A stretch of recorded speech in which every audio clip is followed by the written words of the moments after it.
Olá, dando continuidade então às nossas aulas. Nessa aula nós vamos fazer um bate-bola, um resumão daquilo que nós já aprendemos até aqui, mas agora de uma forma mais direta, mais objetiva, tá ok? Então vamos lá. Diferença entre perito e assistente técnico. Eu acredito até que você seja também perito, né? Então você já deve saber essa diferença, que é quase nenhuma. A diferença só o quê? O perito, ele é um profissional da mesma formação que você, nomeado pelo juiz. Enquanto você, assistente técnico, você é indicado e contratado pela parte, pelo autor, pelo réu, pelos advogados, né? O perito é um profissional habilitado, você, assistente técnico, também, e com a mesma qualificação e mesma formação que o perito. Como vocês vão criar um diálogo técnico em um trabalho, se cada um tiver uma formação. Eu trouxe até exemplos aqui para você entender direitinho sobre isso, né? O perito, ele apresenta o seu laudo pericial. O assistente técnico apresenta o seu parecer técnico. Também já vimos isso detalhado. O perito, ele recebe seus honorários mediante alvará determinado pelo judiciário, pela justiça, pelo juiz que o nomeou. E você, assistente técnico, recebe os honorários diretamente do seu contratante, diretamente da parte que o indicou, que o contratou, tá certo? O perito é profissional de confiança do juiz, ele tem que ser imparcial, ele não pode ter parcialidade nem para um lado nem para o outro, né? Então, porque ele é nomeado pelo juiz para atuar com imparcialidade. E você é um profissional contratado e de confiança da parte que o contratou. Então, se você for um pouquinho parcial, desde que você não prejudique a sua ética, que você respeite a ética da profissão, o seu conhecimento técnico e tudo mais, você pode sim agir com parcialidade em favor do seu contratante, tá? O perito sujeita-se às regras de impedimento e suspensão. Eu ainda vou falar sobre isso aqui com vocês, tá? Mas em algumas questões o juiz não pode atuar, porque ele está suspeito ou ele está impedido. E o assistente técnico, ele não está sujeito a essas regras de impedimento e de suspensão. Se você já atua como perito, já foi meu aluno ou não, deve com certeza conhecer as regras do impedimento e da suspensão atribuída apenas aos peritos. O perito, ele é substituído através de decisão do juiz que o nomeou. E você, assistente técnico, é substituído pela parte que o contratou. De repente, algum desentendimento, enfim, aquele seu contratante de, olha, eu vou substituir você por um outro profissional de alguma outra área, porque não era bem essa área que eu deveria ter contratado o meu assistente técnico, então você vai ser substituído por quem lhe contratou, né? E o perito não. No item 8, o perito tem compromisso com a causa, não se importando a quem assiste à razão. A questão da imparcialidade que nós falamos agora, né? Enquanto você, o assistente técnico, você tem sim compromisso com aquela causa, com aquela questão técnica que foi trazida a você, mas você se reporta diretamente a quem lhe contratou. Ok? Então, essas são as diferenças básicas, que é legal que você tenha conhecimento sobre a atuação de um e de outro. Continuando, então, e vamos falar agora sobre as condições para a nomeação do perito. Ele precisa ser um profissional legalmente habilitado, ou seja, ele tem que comprovar a sua formação, né? E também o seu cadastro está regular junto ao seu órgão de classe, como o Conselho Regional de Medicina, de Odontologia, de Psicologia, de contabilidade e vamos por aí, né? Está inscrito no cadastro dos tribunais que ele pretende atuar. E está a vinculação do juiz a esse cadastro, ou seja, o perito, para ser nomeado, ele tem que estar cadastrado no tribunal que ele vai exercer a sua atividade, ok? Então, tem que, logo assim que inicia, que aquele perito pretende iniciar a sua atividade como perito, ele tem, obviamente, que iniciar através desse cadastro geral de peritos junto aos tribunais, ok? A partir da intimação do despacho de nomeação, ou seja, o juiz, ele proferiu aquele despacho nomeando o perito, as partes, autor ou réu, têm 15 dias para arguir ao juiz sobre o impedimento ou a suspensão daquele perito, tá? Tem 15 dias para indicar o seu assistente técnico e apresentar os quesitos. Olha só como é tudo muito corrido, né?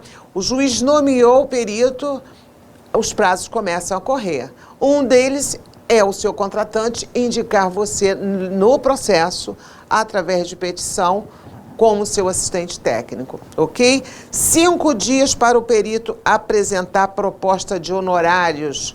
Então, o juiz o nomeia e logo concede um prazo de 5 dias para que ele apresente sua proposta de honorários no processo, acompanhado de currículo, com comprovação de especialização e contatos profissionais.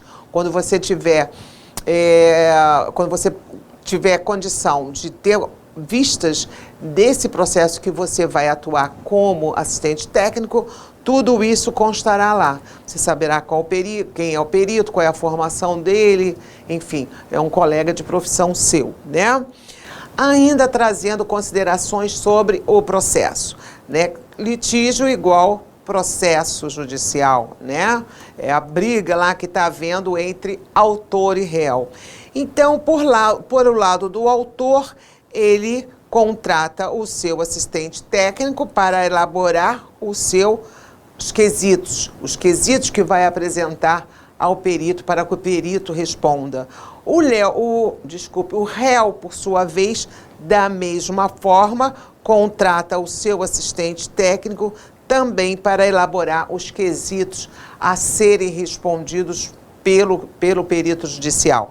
Você vê aqui que a margem, a amplitude de contratação dos assistentes técnicos, porque muitos advogados, muitos escritórios em processos de grande monta, óbvio que o autor vai querer ser assistido por um assistente, vai querer assessoria de um assistente técnico e o réu, por sua vez, também. De tão temerário pode ser aquela demanda judicial.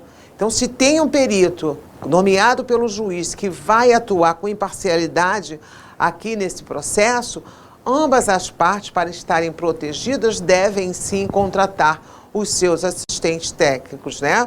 E nós lá no finalzinho vamos trazer uma dica sensacional para você, com uma indicação e o caminho aí, nem da caminho das pedras, né?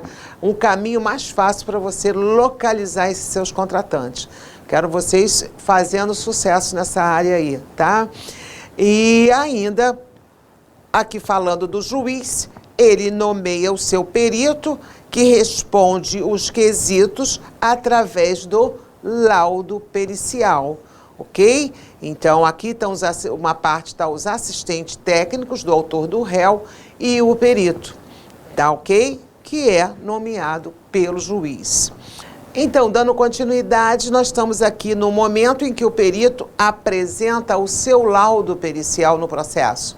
Então, você, como assistente técnico, terá 15 dias para se manifestar.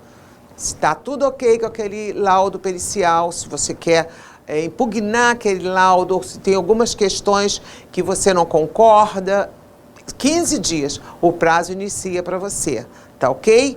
E depois que você apresenta essa manifestação, o perito tem 15 dias para esclarecer os pontos e dirimir dúvidas a respeito do laudo. Ou seja, você vai apresentar o seu parecer técnico se manifestando sobre esse laudo aqui, e o perito, depois de toda a sua manifestação, vai ser disponibilizada ao perito e ele vai ter 15 dias para lhe responder, ok? Então, você também vai ter acesso à resposta dessa manifestação, dessa segunda manifestação do perito. Nós estudamos isso mais detalhadamente lá no início, ok? Temos aqui também outra condição, outra situação que pode ocorrer, que se chama perícia consensual, ou seja, autor e réu estão se entendendo, abriram diálogo e decidem por contratar um profissional que tenha a mesma formação daquela questão técnica que está sendo discutida ali no processo. Então, as partes decidem contratar você para apresentar tanto a um quanto a outro, os dois vão lhe contratar para que você apresente um parecer técnico sobre tudo aquilo que está sendo discutido naquele processo até aquele momento.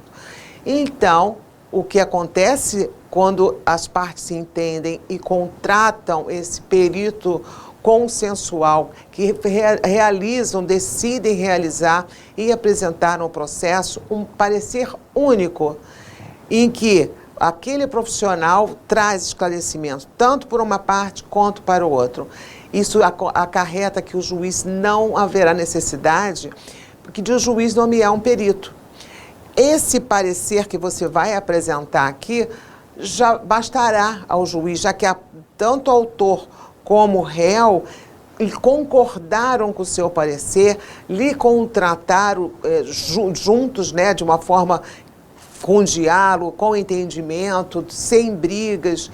Então, você vai apresentar um parecer técnico e que vai conseguir esclarecer o que o juiz necessita, e essas duas partes aqui não vão impugnar, não vão simplesmente abraçar esse seu parecer, essa sua manifestação, tá? Então, aqui é um outro caminho de contratação também para você, o profissional aí da sua área, em que muitas empresas, muitos autores e réus, muitos escritórios de advocacia, quando percebem que há, sim, condição de acordo, eles apresentam um único laudo, um único parecer técnico no processo, o juiz analisa e sentencia. Então, outra oportunidade também de atuação para você. Então, até a nossa próxima aula, ok?